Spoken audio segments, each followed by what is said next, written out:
Hey guys, welcome to today's video. This is Martin from martinmixing.com, and today I want to talk to you a little bit about gates versus expanders. What is the difference? What do they do? How can you use them? Let's do it.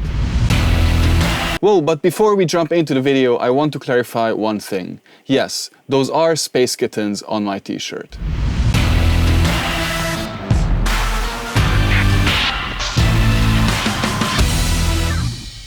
To start this video, let me tell you right away what the difference between compressors and expanders are. Whereas a compressor makes loud signals quieter to reduce the dynamics of something, an expander makes quiet signals even quieter to make the dynamic range larger of this particular signal, okay? Compressor, dynamic range smaller, expander, dynamic range larger. That's the bottom line of it. Okay, so I would say let's jump right into logic. I have a track here where we will be looking at the snare mostly, and I have a noise gate and the Pro MB, which I will be using as an expander. Now, one thing that I want to tell you right away is that there's very little difference these days between gates and expanders. Traditionally, a noise gate would mute the signal completely every time the signal goes below a threshold, whereas an expander would only reduce the volume of that signal by a certain amount. So it is a little bit misleading what's happening today, even on the new FG dynamics. The difference between the gate and the expander function is actually not that big. So I don't quite understand why it even makes sense to include both if they're essentially doing the same thing. What I found is that the gate is a little bit more aggressive, but you can get similar or nearly identical results actually by using the expander, especially if you crank it to 40 dB reduction, which is then essentially gating the signal. So I will not even talk about this particular unit just because I don't think it's very representative and I don't think it's very helpful. So instead we'll be looking at the traditional, like really old school basic logic gate that I have in front of me. And what I have here then is the snare, and let's just see what it does.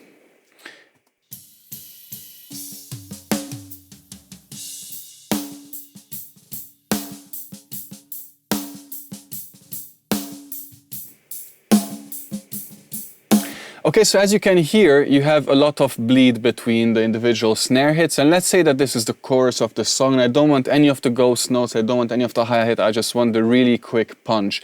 So there's two ways you can go about it. You can use a gate or you can use an expander. Here we now will use a noise gate, which will mean let's crank this up here, okay, to 100 dB reduction, and let's have a listen what it does. So I like to start with the settings at an extreme, and then set the threshold so I get the transient, the signal that I want, and then I can dial in the rest to sound more, to sound a bit smoother. So let's have a look.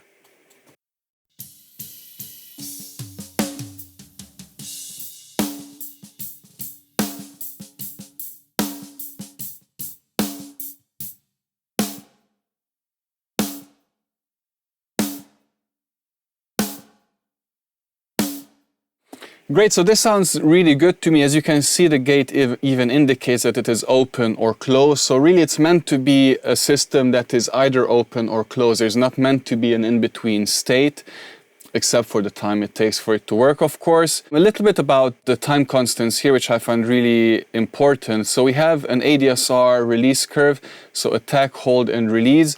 Now, the attack is the time it takes for the gate to open, okay? So unlike a compressor where the attack is the time it takes for it to choke down the signal, here's the time for it takes to go fully open again. Then we have a hold, which means that essentially it will completely stay open for this period of time without any alteration. And then the release, at which time it will start slowly or at a preset time to close down again. Now, I think the attack and the lookahead function are really important to talk about here, because the lookahead means it's quite a digital thing. It wasn't possible in the analog world, of course, is that we'll actually analyze your signal that's coming in 3 milliseconds ahead of time, which means, and I find this is really, really cool, that if I set, for instance, a lookahead for 3 milliseconds, so it's analyzing my signal 3 milliseconds ahead of time in the future, okay, and then set an attack of 2 milliseconds, then what it means that the gate gets a head start in opening up, which means it will not choke down my transient, which is really cool. And with old school gates, even on the SSL one, this was a problem that no matter how fast you set the attack of your noise gate, it would unfortunately choke a little bit of the transient, and I didn't like that effect. That's why I'm using mostly digital gates and digital expanders, because they're just much more flexible and versatile. So by setting this look ahead function 3 to 4 milliseconds ahead with a slower attack time, I will get a completely open transient by the time the hit comes. Let's just see without the look ahead function.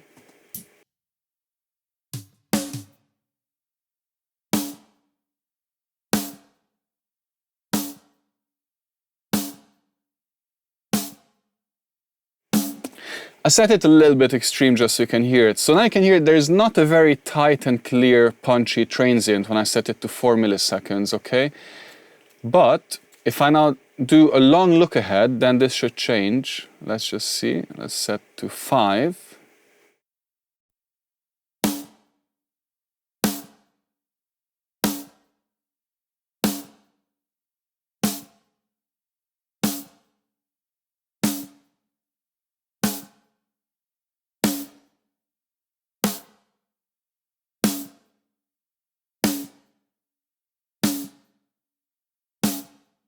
I hope you can hear this through MP3 compression. Unfortunately, my screen capture software will compress the sound a little bit, but it should be clearly audible that with the look ahead on and with the look ahead set a little bit longer than the attack of the gate, we have preserved all of the transient of the snare, which I think is amazing. Now, personally, I think that short times are more practical, so I usually have 1 to 2 milliseconds attack and a couple of milliseconds of look ahead, and that's just perfect. Now, this noise gate here also works as an expander. What does that mean? It means that when I don't have the reduction at a maximum, but let's say I only set it to 10, it will not completely mute the signal between hits. Let's have a listen.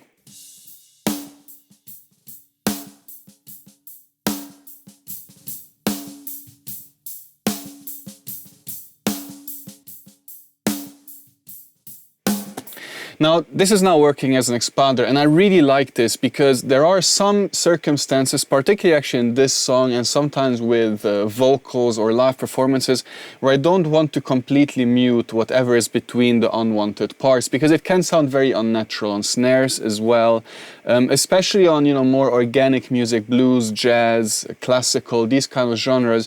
You might want more subtle settings that don't completely choke your sound.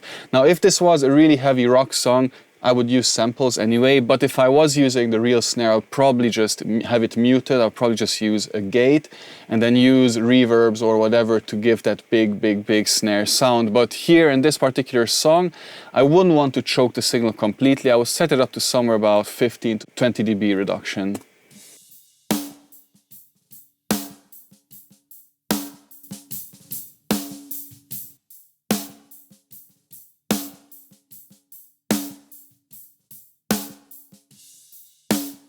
So this works really well for me. But let's have a look at another example quickly.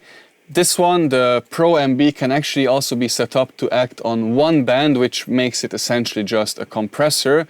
But here you can see it has compress and expand, but this one is a bit more versatile. What does this mean? Let's have a look. So here I can set up a range, and then you will see that below the threshold it will start dropping the signal.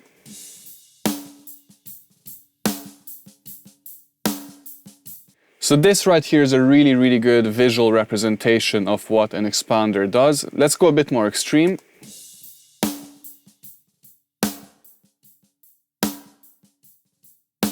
Or you can go really subtle if you want,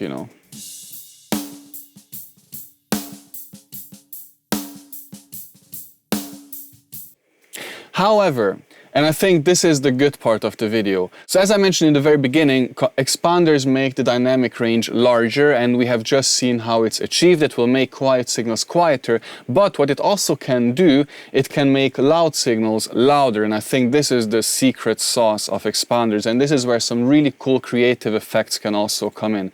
So let's have a look what happens if instead of -3 dB expansion, we do, let's say, +5 dB of expansion. So in theory, now we should be getting a louder snare hit.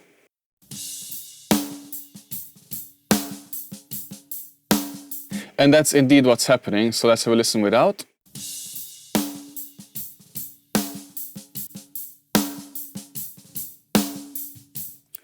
So, whereas I would not use this on a snare in particular because, you know, snares have harsh transients and managing the levels of it is already quite difficult, there are really cool ways to use this, and I will show you.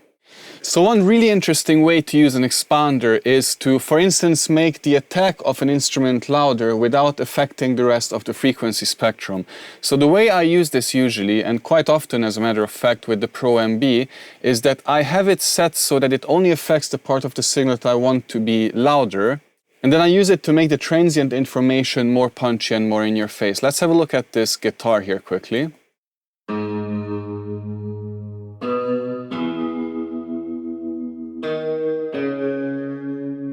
So as you can hear, it's quite flat, it's a little bit uninspiring sounding, and I wouldn't mind a bit more pam pam pam, a bit more punch every time it hits. So how can I achieve that? I'll use an expander in this particular case, but only on the high frequency content that actually houses, you know, the attack of this instrument. Let's have a listen. So for this, I'll set up the range to, let's say, +6 dB, gate at minimum. I only want the transient to affect it. I don't want any kind of deviation. I've set it to expander. Attack and release are subject to change. Now let's see what happens when I lower the threshold.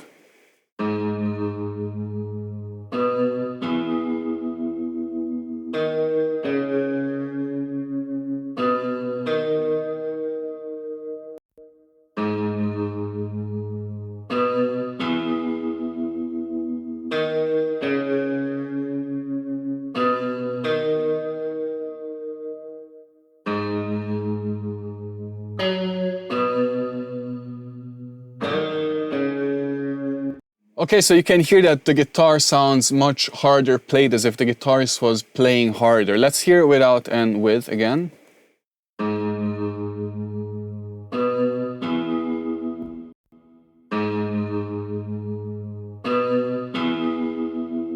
Especially on that third note, you can really hear the stronger attack. Let's go again.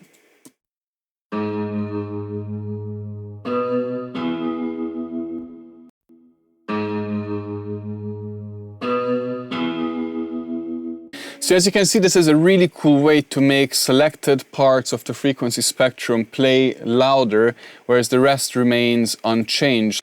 So even on this 808 here, I could make the attack more audible if I wanted to.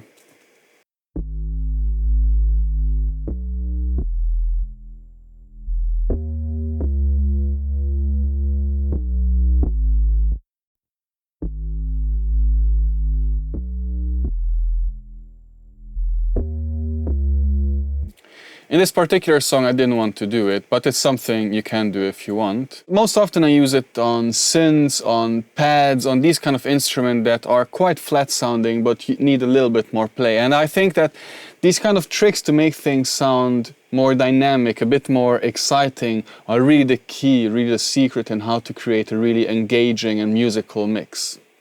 So I hope this quick video helps. I hope it explains the difference between gate, compressor and expander. Let me know in the comments below if you have any questions. Let me know if I have missed something. I'm happy to answer any questions that you might have. If you're watching this on YouTube, please like and subscribe as always.